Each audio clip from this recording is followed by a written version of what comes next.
Berarti ntar Kementerian BUMN itu fungsinya apa? Sebagai regulator aja atau gimana Pak? Ya, memang salah satunya di undang-undang itu kan fungsi kami mengawasi, menindak kalau ada kasus korupsi, meng-approve rencana kerja, ya, memastikan antara dividen dan suntikan modal, ya gitu.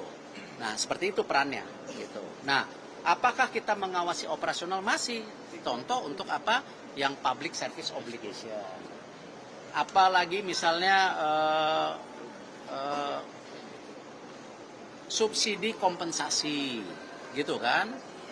Proyek strategis nasional masih gitu. Nanti secara operasionalnya masih. Gitu. Nah, ini masih proses, makanya kan orang langsung berpikir mudah enggak. Nanti habis ini ada kita mendorong PP Imbreng.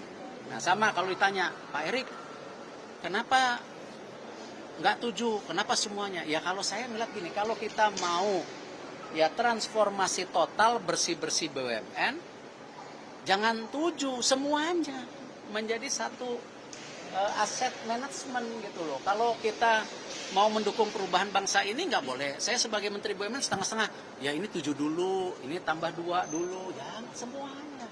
Toh kita nggak ada yang diumpetin. Transformasi yang kita dorong selama 5 tahun ini nggak ada yang diumpetin, nggak mungkin. Ingat loh teman-teman, profitnya jadi 310 triliun, ya nggak mungkin. Kalau itu berarti nggak ada efisiensi. Kalau itu semua BUMN korupsi, nggak mungkin profitnya 310 triliun gitu loh. Ini konteksnya seperti itu gitu. Ya, jadi tadi sama ya dijawab, ya semuanya akan langsung dijadiin satu di bawah Danantara, di bawah satu payung besar, seluruh asetnya. Nanti angkanya 900 miliar US dollar atau berapa transisinya kan itu bertahap. Ya, dan kita sekarang saya Pak Rosan itu benar-benar ya baik hubungannya. Pak Rosan dulu pernah di Wakil Menteri BUMN juga ya. Jadi ini saya rasa positif. Visinya Bapak Presiden positif, dan saya yakin hari ini mungkin market masih berpikir negatif kepada Danantara ya. Pak, nanti Danantara 1MDB loh. Ya, jangan ngeliat itu. Ada juga yang PIF di Saudi bagus. Ada juga yang ADIA ya di Dubai bagus ya. Ya, ada Qatar Investment di Qatar yang bagus. Ya, kita harus berani membuka diri benchmarking mana yang tidak bagus, mana yang bagus. Masa kita bikin sovereign wealth fund yang segede ini, yang nomor 7 atau nomor 8, benchmarkingnya yang nggak bagus ya berarti ya sama aja setback. Kita kasih lihat yang bagus. Dan yang diinvestasikan ini tadi kan bukan sepertinya uang masyarakat diambil dari bank ya diinvestasi, bukan. Ini uang dividen yang dimasukkan ke investasi. Ya, itu loh. Ini supaya jangan kita berargumentatif yang jadi ini. Penurunan harga saham sekarang terjadi, ya kembali kita mesti secara ini introspeksi diri karena Presiden Amerika Donald Trump sedang mengambil kebijakan ekonomi yang sangat bullish untuk Amerika. Bangun pabrik di sini. Kalau nggak bangun, tarifnya saya gedein. Kanada, halo, 25%, tetangganya aja ditarifin 25%. Kalau kita ngomong China ditarifin besar ya kita mungkin sudah ekspektasi. Ini tetangganya ditarifin. Artinya apa? Amerika sekarang sudah melakukan rencana bagaimana mereka men-tone setting tetap negara ekonomi terbesar di dunia. Tidak disusul China. Ya, ini kita ngomong ekonomi kita. Bayang nggak? Ya ini saya nggak boleh ngomong gini ya.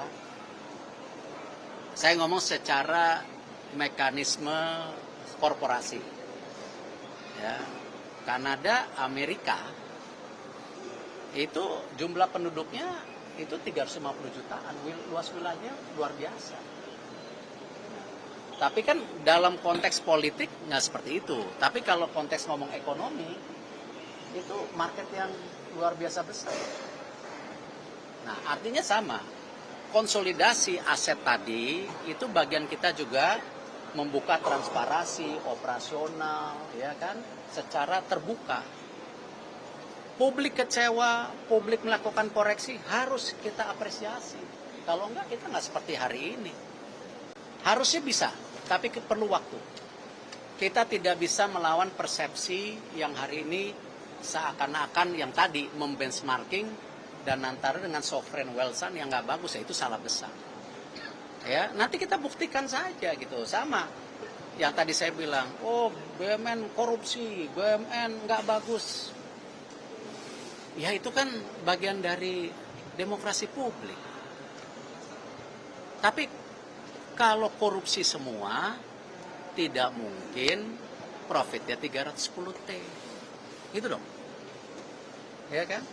Kalau tidak bagus, tidak mungkin pelayanan airport hari ini juga bisa lebih bagus gitu. Tapi kalau ada isu-isu di lapangan, ya silakan aja. Ya. Cukup ya? Saya masih di...